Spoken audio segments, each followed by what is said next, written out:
Hey everyone, and welcome back to my channel. My name is Morgan. I'm a clinical mental health counseling student, and I'm currently studying for the National Counselor exam. It has been super tedious so far. If you're studying for the NCE as well and you haven't seen my last video series where I go through the free practice questions online, I highly encourage you to check that out. For this next video series, I'm going through National Counselor Examination Vocab. The audio and the visual is going to be the same on this, so you can watch it on mute or you can listen to it in the car and you'll get the same information. For a lot of these, I'm pulling a few definitions from different places. That's just what helps me drill it into my head. So sorry in advance if it's a little redundant, but hopefully it helps you really learn these terms. I haven't found a lot of good free study resources, so I'm hoping to create that for other people. If you find this video series helpful, please give this video a thumbs up and consider subscribing to my channel for more content like this. Hey everyone, welcome back to another episode of National Counselor Exam Vocabulary. Let's dive in. Naturalistic observation. Naturalistic observation is a qualitative research method where you record the behaviors of your research subjects in real-world settings. You avoid interfering with or influencing any variables in a naturalistic observation. You can think of naturalistic observation as people watching with a purpose. Naturalistic observation is a valuable tool because of its flexibility, external validity, and suitability for topics that can't be studied in a lab setting. The downsides of naturalistic observation include its lack of scientific control, ethical considerations, and potential for bias from observers and subjects. Operational definition. An operational definition describes behavior so that it is observable and measurable. It is written so that anyone who reads the definition will easily be able to identify if the behavior is occurring or not. It is clear and offers both examples and non-examples. Operational definitions are also used to define system states in terms of a specific, publicly accessible process of preparation or validation testing. For example, 100 degrees Celsius may be operationally defined as the process of heating water at sea level until it is observed to boil. Another example of this would be an experiment that is measuring if Timmy laughs more at girls or boys.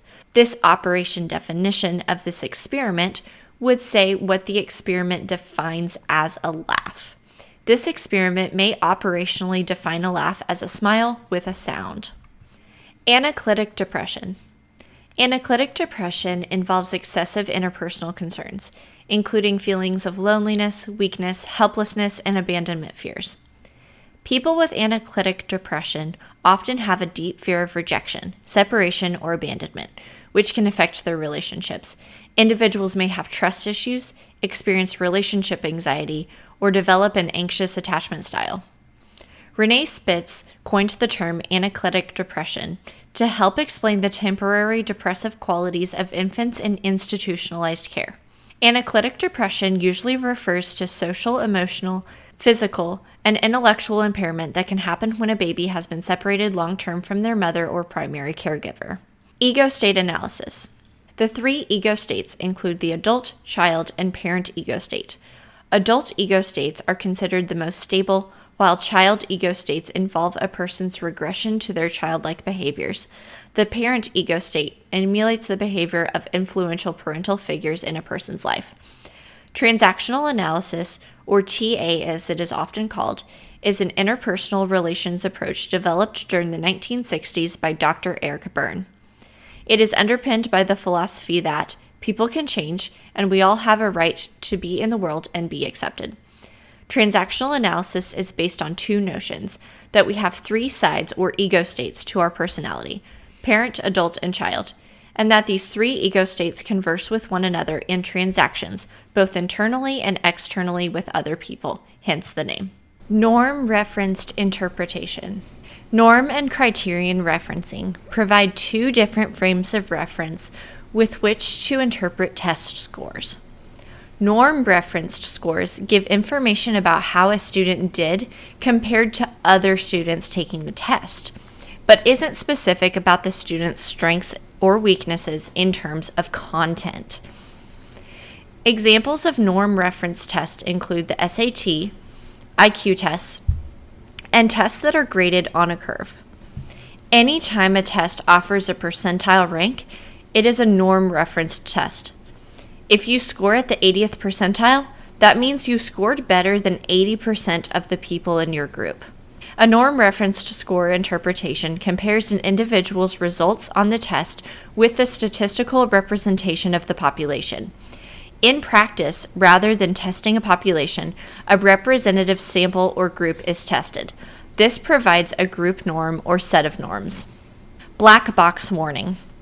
The black box is the most severe warning the FDA can place on a drug short of an outright ban. The bold-faced text appears at the beginning of the package insert accompanying each prescription, warning that antidepressant usage for children and adolescents may increase the risk of suicidality. Neuroplasticity. It is defined as the ability of the nervous system to change its activity in response to intrinsic or extrinsic stimuli by reorganizing its structure, functions, or connections after injuries, such as a stroke or traumatic brain injury. Neuroplasticity is the brain's ability to change and adapt due to experience. It is an umbrella term referring to the brain's ability to change, reorganize, or grow neural networks. This can involve functional changes due to brain damage or structural changes due to learning. Maladaptive plasticity. While neuroplasticity can be beneficial, in essence restoring function, it can also be harmful. Maladaptive plasticity is when a connection that is made in the brain produces negative symptoms. Snowball sample. Snowball sampling is a recruitment technique in which research participants are asked to assist researchers in identifying other potential subjects. Snowball sampling is best used in the following cases. If there is no sampling frame available, for example, people with a rare disease. If the population of interest is hard to access or locate, for example, people experiencing homelessness. If the research focuses on a sensitive topic, for example, extramarital affairs. Snowball sampling is a non-probability sampling method where new units are recruited by other units to form part of the sample. Rubber fence. In order to explain boundaries within closed family systems, Wine introduced the term rubber fence to describe a process through which a family implements an elastic boundary that helps them to maintain a sense of closeness or relatedness within the system. The term rubber fence describes a characteristic process through which a family experiences itself and is perceived by others, as if it were within an elastic boundary that helps the family members to maintain a sense of tolerable relatedness and to decrease the threat of divergence from within and intrusion from without. Human capital theory. Human capital or human assets is a concept used by economists to designate personal attributes considered useful in the production process. It encompasses employee knowledge, skills, know-how, good health, and education. Human capital has a substantial impact on individual earnings. An individual invests in education with an expectation that the investment will provide a benefit in the form of higher earnings. More generally, human capital theory assumes that individuals take actions that will likely increase their future earnings and overall well-being. Such investments are costly. They might involve direct costs such as tuition and fees for school, and indirect costs such as foregone earnings during the period spent in school. These investments result in some expected future benefits. The benefits might include a higher wage, but it can also be anything that the individual values, for example, better working conditions or a longer life. Human capital theory typically models investment decisions such as those resulting from an optimization process. An individual will invest in such activities in order to maximize well-being over the course of a lifetime. Enuresis. Adults with nocturnal enuresis usually have an underlying medical or psychological condition that leads to bedwetting. Bedwetting occurs more often among boys or children assigned to male at birth. You may be more at risk of nocturnal enuresis if you have severe emotional trauma or stress, anxiety, or fear. If your child experiences stress, anxiety, or fear, they may be more prone to wetting the bed. Traumatic life events, child abuse, or sexual abuse. Empiricist or empiricism. the idea that all learning comes from only experience and observations. The term empiricism comes from the Greek word for experience, empiria. The theory of empiricism attempts to explain how human beings acquire knowledge and improve their conceptual understanding of the world. Empirical research is based on observed and measured phenomena and derives knowledge from actual experience rather than from theory or belief. Ethnocentrism. The evaluation of other cultures according to preconceptions originating in the standards and customs of one's own culture. Examples of ethnocentrism include how we judge others based on their food preferences, judge others based on their clothing styles, judging others based on their language, often assuming English is or should be the default. Ethnocentrism in social science and anthropology, as well as in colloquial English discourse, means to apply one's own culture or ethnicity as a frame of reference to judge other cultures, practices, behaviors, beliefs, and people, instead of using the standards of the particular culture involved. Vroom's career theory.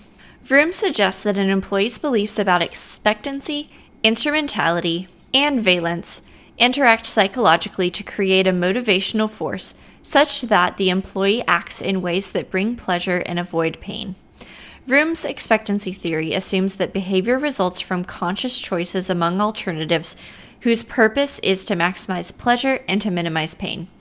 Vroom realized that an employee's performance is based on individual factors such as personality, skills, knowledge, experience, and abilities.